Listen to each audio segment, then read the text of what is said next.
Hello, everyone, and welcome to This Week in Hospitality Marketing. I'm your host, Loren, and thank you for joining us. We are in the beautiful city of Brussels in Belgium at the Marriott Grand Place. Fascinating place. They're under construction renovation, I should say, so you'll hear a lot of background music, noise and things behind me, obviously a distracting TV, whatever you would like. But a chance to get to talk to you, and there will be conversations going by, which is kind of the fun part. You hear French, you hear Dutch, you hear Spanish, you hear German.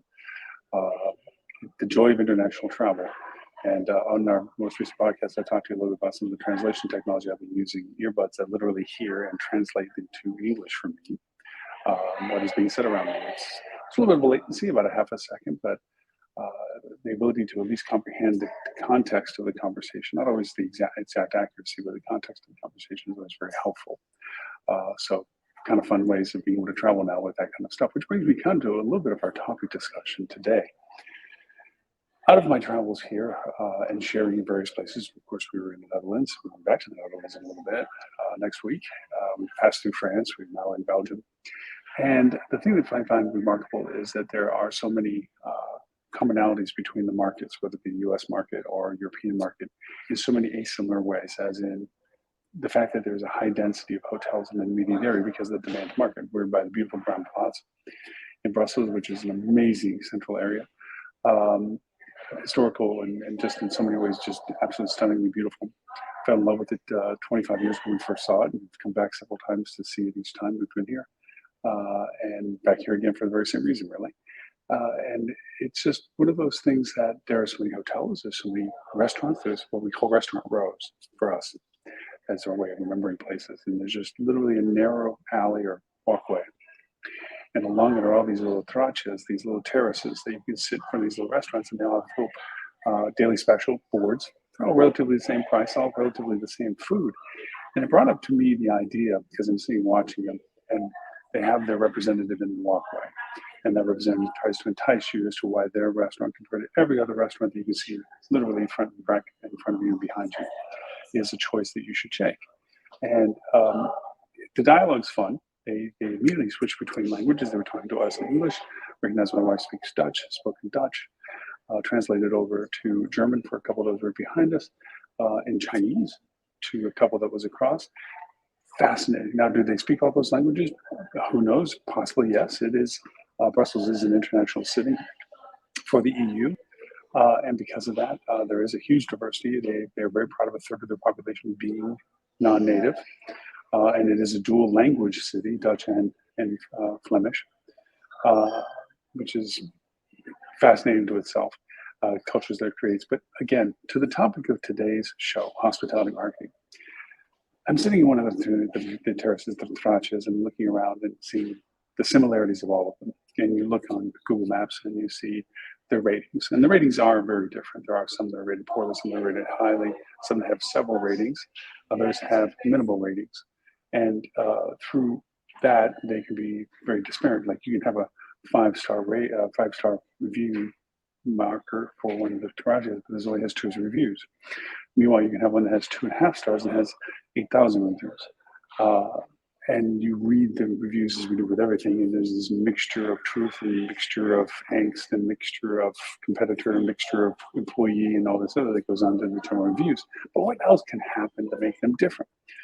So again, I keep alluding to the topic of today, and the topic today is how to stand out when you're one of many. Now, I want to translate this to what I consider to be the brand clients that I have. Airport hotels, transitory between A and C, you're the B. You're one of many nested in the same areas, whether you're a tourist destination like in Orlando, whether you're an airport destination as a hub for an airport transition, whether you're a downtown metro urban, or you're just in the high density area like we're here in Brussels, where there are literally small little pocket hotels all the way around, all independent. All of them have their own unique story, but all the unique stories are homogeneously the same. History, things that happen, same destination. Amenities might make a difference. So my topic of being how to stand out when you're one of many, it's about how to differentiate yourself when you're really sharing the same product offer that your competitor right next door and across the way and next door to them and next door to you on the other side all are doing at the same time. And it's funny that my wife and I were sitting in this place, and the food is really no different than the food next to the bus. Some slight variations to some things, but pretty much you have your mussels, you have your meat, you have your chicken, you have your fish. Mussels are very famous here, by the way. You have your pommes frites, you have your variety of things that are known for being here when you're here. The food isn't the differentiator. It can be. I mean, some places can have exceptional food, and there is certainly a tier above. There's restaurants that are much more have a greater variety for their types of qualities of food. These are tourist places. What you read in every review around these little places is that it's a tourist trap, tourist place. It's nothing unique. The food isn't like this. Golly, I traveled all this way to get this dinner. You're there because of what the ambience says. You're there because of its location, the symbolism that's for my wife and I, Renee. It was about reliving when we were first traveling here. We discovered these places. We sat there, and at the time, it was our most affordable way of enjoying a dinner out. It was a daily special. It was appetizers and dinner together for one price. And so we wanted to relive that. Yes, we could go to a much fancier restaurant, but we brought our dog with us, Edison. And for that reason, we didn't want to go inside the places. Restaurants and dogs don't mix on the inside anyway. Here, they're very dog friendly, by the way. I have a whole mess of discussions on pet friendly travel, but we can get back to that another time, another show. So, what can make the difference? Well, I started thinking about this. I told my wife that I equated it very similar to when I used to go with Bonnie Buckheiser and friend Brasso and Jenny Thiessen when we were doing the Rocket program, Revenue Optimization, Convergence Education, and Training. We were 33 different cities. And I started in my second venture with them. So 32 cities I did this in. Where I challenged the audience, revenue managers, marketers, owners, general managers, what have you, that to bring their worst revenue issue problem and without disclosing confidential or proprietary information, share it. And if I couldn't solve or at least create a path of solution within 10 minutes of being presented the problem, I would dedicate another 3 hours of my time working on a solution. Out of the 32 cities that I did that in, nobody ever knocked me off the hill. And part of it was the dynamics of the audience who helped me participate in creating solutions and answers. Part of it was just creatively thinking about things that may not have been thought of or in ways that had been not conceived. But now with our current ability of the tools that are so different, even just from a year ago, and of course our marketing is different even as from a year ago, even from 6 months ago, as times have changed with COVID, the lockdown, and then the specter of COVID over travel. We're back to more of the challenges that traditional marketing represents, how to stand out against everyone else. And as I'm sitting in this restaurant, and the reason why I thought of that challenge was I was looking around and something challenged me as to how to make this restaurant busier than the restaurants I'm looking around and see. What would I do about that? How would I identify them? The food is not identifiable. I mean, it can be featured, it can be shown. And for those that may or may not be familiar with the similarities of the food down the row, it's a nice thing to know that this food exists at this restaurant. I can feature the history of it. Done, did, and similar to half a dozen, if not a dozen more down the street. What I thought about was the emotional connections, the things that were the intangibles. It wasn't just about the factual details of what my restaurant, of having 100 seats, having a prefix dinner, having unique, non-unique, I should say, but a diversity of Italian and Japanese types of variations of foods to make sure that there was an eclectic, anything's available to if you just want to sit down here. It was about sitting in a cafe in a European city, Brussels in particular, and being there, watching people, watching the things around you, enjoying and soaking up the presence of being there. And that creates content. Now, here's the problem. And my wife was quick to point, it's like, well, how are they going to make all this content you're talking about? If you're talking about enjoying and reliving the experiences of being here or enjoying for the first time the experiences of being here and so forth, that's a lot of content to put on your website. Because I went to the website and it's generic cookie cut stamp that got sold. Somebody went down that road and sold every one of those little places the same template, put in their pictures, put in their logo, changed a couple of colors, and that website's been the same for however long it's been alive. Did not help them in any capacity. did not have any functions to call to action, didn't have any functions of being able to call for information, didn't have any functions about being able to get them as for maps, didn't have any functions about going over and opening up their menus. And if they did have a menu, which I found went down the way, it was a PDF menu that was horrendous, because in your world of travel, your phone is your guide. And now all of a sudden I'm stretching and pinching a PDF menu simply to read it, and no guarantee that that's actually the latest menu. Are those prices accurate? And some of them didn't even have prices on them. Are the items accurate? How long ago was it posted? Then you look at the copyright on the website, and it's from 2 years ago. So the fact that you're going to make a decision to travel from wherever you're staying to this restaurant on the idea that they have a dish that you're interested in, or a price that you think is equitable, only to get there and find out that it's not, and to read the reviews and see that there's chaos as to other aspects about it, it doesn't drive them to go there. You're now back to being one of many. So what you need to do is create this content. Now we have these amazing tools, AI in particular. We've gone through the tools in the podcast, the audio podcast. We talk about AI prompts to help create content for a variety of things. But what I'm talking about is to stand out against the fact that you are one of a dozen restaurants, in this case is the example we're using. And so for this reason, it's not that you are different from the others, but you are focusing in on people that are looking for what they're interested in, like a relaxing, convenient place next to the Grand Place, a place that's great next to the Royal Gallery. Literally turn left, you're right by the Royal Gallery. Turn right and go down a block, you're at the Grand Place. Take a left, go 3 blocks and you're at Monaco Beach. These things are helpful because in the context of a travel experience here, it's about the relevancy and the interest of why you're here. Now, those are landmark things that usually drive interest in coming to Brussels. If you're choosing to come to Brussels, whether it be for business and you're looking to expand that business trip to catch the sights, pleasure, or if you're actually making this a destination transient vacation, there are certain things that are the keystone features of this destination.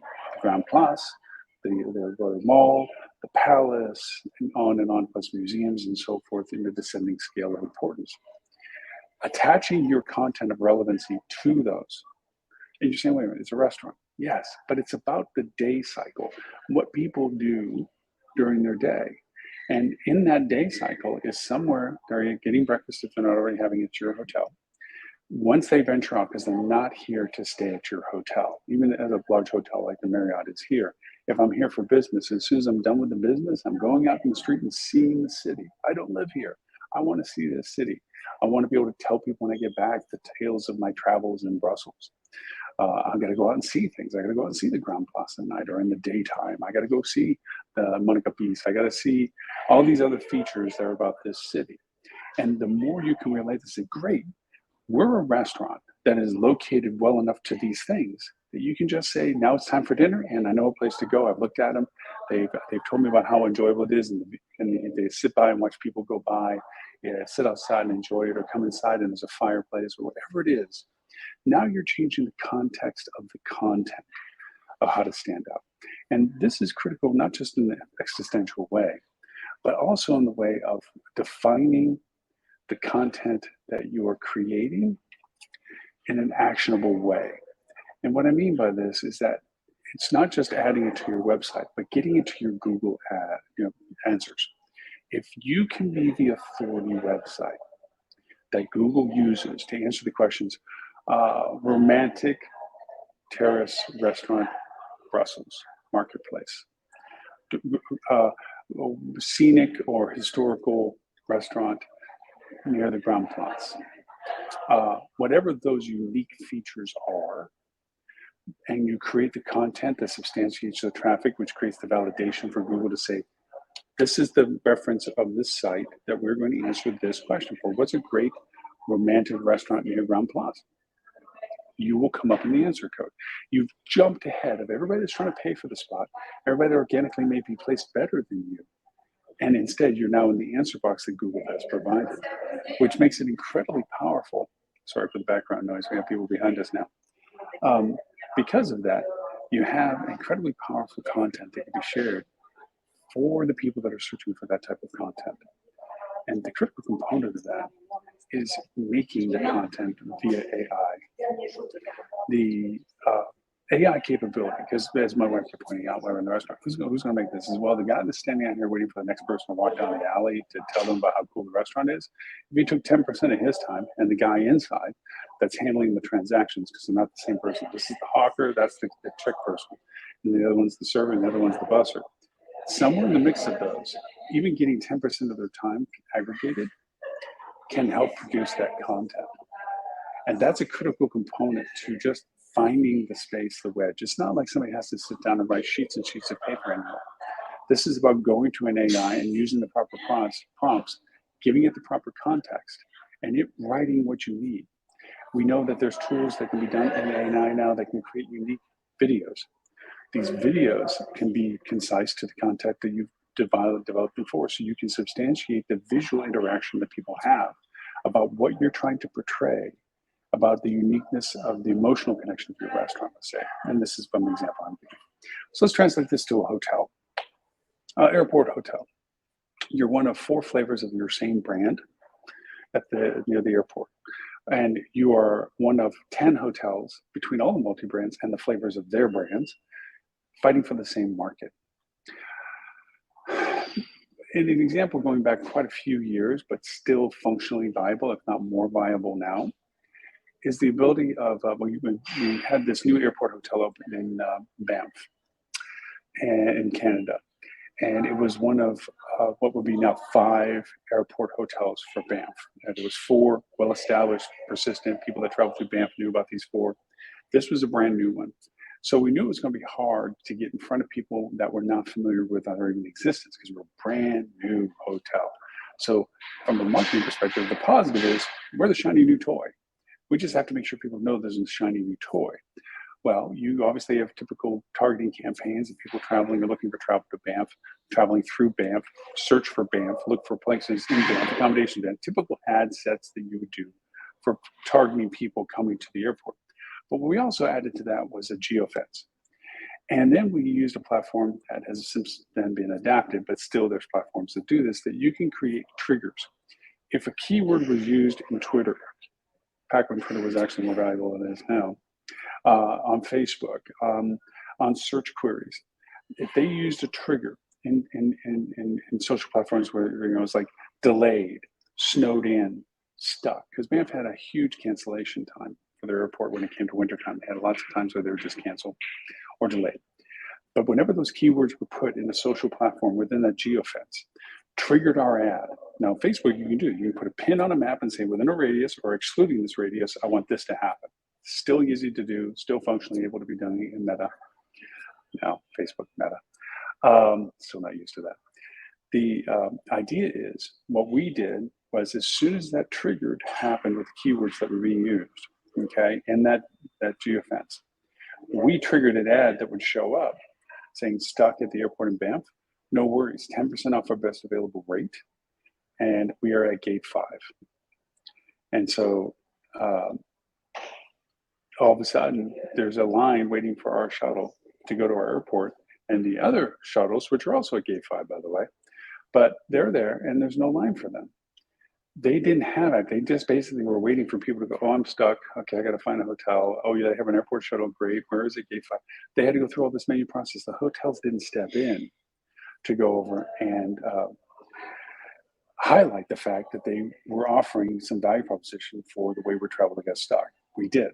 And so we instantly got the occupancy we were looking for, the rates we were looking for, and the immediate awareness to the people that were regulars going through the Banff airport that this was a cool hotel because we actually made sure we communicated with you, which is a perception from people's perspective of whether the hotel is really caring about you or whether they're just going through the motions of what they say they do. That was a little bit of a blending towards our last show where we talked about the truth and accuracy of content and its usability versus its factualness. We're kind of on the same vein with this, where in this ability of sharing content, sometimes it's emotional content related to the value proposition of what the hotel or the restaurant or your facility is offering. And expanding on the idea that it's just not, you can't compete with the same everything else of same food or same hotel, same, we're talking about the airport hotels now. You're featuring to the same airport, You're featuring relatively the same rate. It's all pretty much in the same range as everything, unless there's a tier difference of quality of amenities you're offering. A full flag Marriott obviously is going to be a different price than a limited service Marriott. Full flag Holiday Inn or Crown Plaza is going to be different than Holiday Inn Express and so forth and so on, although there's some versions to that. Hilton, you get the idea. So you're competing with your comp set, your Fairfield's compete with your Hilton Gardens, your Home2s, your Holiday Inn Expresses. They're all in that field of play, okay? Kind of the same. So to stand out from it, offer content that is usable at a convenient way of doing it to your users at the time that they need it most. In the airport, you got luggage, you got a phone, you're looking for and or trying to find, you may have been stuck, delayed, what have you. It's as simple as looking for places to eat, as simple as looking for places to stay. We already know that people are already brand agnostic and that they don't tend to be worried about whether or not, I must stay at a Holiday Inn above all else is because I need my points. Of course, they're going to try to go for the places they have the most points, but at the end of it, they're looking for rate and availability at the time that they need it most. If you're offering content that is helpful to them, like, okay, you're at the airport, you need to get to the shuttles for the hotels, not a problem. Now, if anybody's worked with Google Maps, there's incredible successes with it, and there's not so good stuff. It's hard sometimes, the accuracy of where your pin's at, and you're trying to walk, and it shows you one, terminal over, and obviously the directions aren't tailored to you. You're one terminal over, but because of the proximity, it hasn't finalized your exact location. Other software apps can help with that. Sometimes just offering, and it sounds really sad and old to say this, an old paper map in the sense that it's a map that you can see, that you can look at and say, I'm in Terminal B. There it is on the map. Okay, outside of Terminal B to the right-hand side is the escalators down to the shuttle buses. Almost in ways easier than waiting for your Google map to figure out that you are in Terminal B and not Terminal A, and that its fastest route is for you to walk outside, go to the parking lot, and walk downstairs when you have suitcases. It doesn't know that stuff. You're knowing what you need, the escalator, elevator, so forth and so on. You need that detail of things. And why not provide that? Why not share that type of content that says, if you're arriving by these airlines, you're most likely going to be arriving in Terminal B. Terminal B, when you exit it through security, you are going to take a right in the main terminal. You'll see escalators at your 1 o'clock. They will bring you to the lower floor, which most of your luggage pickup, if you need to pick it there, is not. If not, while you're down there, you're going to take a hard left, either inside or outside, and walk to the end in front of gate 5. And that's where our shuttle bus will be at the 1:45 of the hour. It can be as that helpful. Sometimes just people's awareness, because now that's going to be in their head. They know that when they get out of the plane, boom, I take a right. I'm going to head towards the terminal. Good to know. I'm going to go over and go outside the security, go over to the escalators, go down to the baggage claim. Don't need to pick up my bag, so I'm just going to take a hard left, continue down the end to gate 5, and there's the hotel shuttle buses. And if I can get there by the 15, I catch that bus. If not, I have to wait until the 45, and if it's cold outside, I don't have to stand there. It sounds simple, but it makes the difference. Because if you go to any of these vanilla, generic brand websites, pick any one of them. They're generic. They're modules that are standardized because the brands have to move the mountain for everybody. And so for that reason, they can only offer the same thing to everyone. So everybody has the same thing. You have a unique capability of offering content separately from them. If you've been listening to our live shows and you've been listening to our podcast, you know that there's interstitial pages now that you can create for your information, for your ads first, but then your information second. You can expand in your Google My Business, a lot more helpful information from that. You can use social as your conduit of content. You can post things on social that help the relevancy of providing information. Hey guys, if you're arriving in for the XYZ festival, coming into the airport, here's what you can do. If you're flying News Airlines, this is the terminal most likely to come into. When you get out, you're going to head towards the B's, which are to the left with the descending numbers. That will get you out the door. Okay? And you can put in your social pages, then use those deep links in social in your ads. Hey guys, need the information about when you land to make it to our airport, or just simply to get out of the airport. Here it is. And then when you have that, and you can put that in ads too that go in interstitial pages for content. You can say, hey, for those booking, you can send an interstitial page to people that ask for the information. You can give them a QR code that they can get in your ads, in your video ads. That says, hey, load this down. This is your guide to landing at our airport and getting to our hotel. And literally it can be. Now, if you want to expand that and you're more of a tourist destination, you can go over and say, we have fascinating information to share around you. I have, on purpose, tried to use 6 different tour help guides here in Brussels. One, it's a city I am quasi-familiar with, so I understand the certain highlights and relative relationship of where the locations are for the main touristy features, Grand Place and the gallery, the Royal Gallery, and the palace and so forth. But the idea of all the other stuff I'd like to know about, I've tried 6 different platforms, and all of them have something valuable and in ways different from each other. But at the end of it, it's still challenging when you're with your backpack of the day, usually water, snacks, whatever, or just whatever you're bringing, whether you don't even have a backpack, you're carrying something, pouch for money or whatever. Standing in the sun or standing in the shade while people are walking around you, looking at your phone, worried about somebody grabbing something in your pocket, maybe.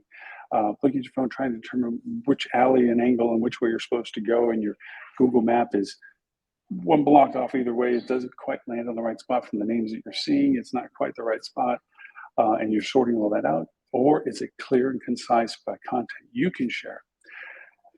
Not just prior to someone's arrival, but also while they're with you at the hotel. Providing services of information. QR codes are an amazing tool that a friend of mine, Mike Wiley, used to say that they were going to be dead a long time ago. And I agree, so, they're dead man walking, but they're still functional tooling.